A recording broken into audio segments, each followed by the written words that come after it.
Roseola infantum or 6 disease is a common, usually mild viral illness in infants and young children. Roseola infantum is caused primarily by human herpes virus 6 and less commonly 7. Mostly, it affects infants between 6 to 15 months old.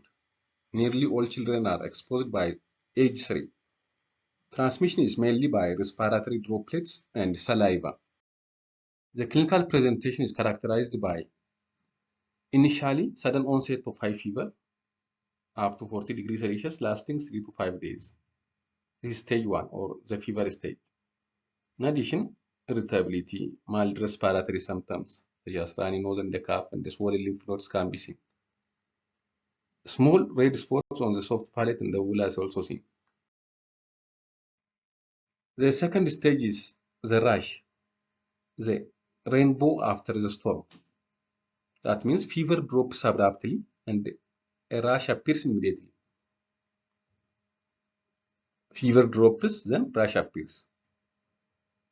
Small, rose pink, flat or macular or slightly raised papule, and the spots are the characteristic feature of the distribution is around the chest and abdomen, especially, and spreads to the neck and arms, usually spares the face and the legs.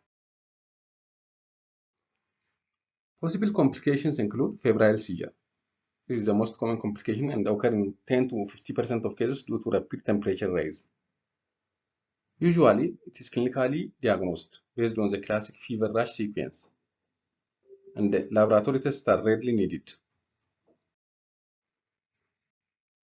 It is a self-limiting disease. Most children recover fully within a week, and the supportive care such as hydration, rest, and antipyretics are helpful to manage fever. Antibiotics are not effective as it is a viral infection.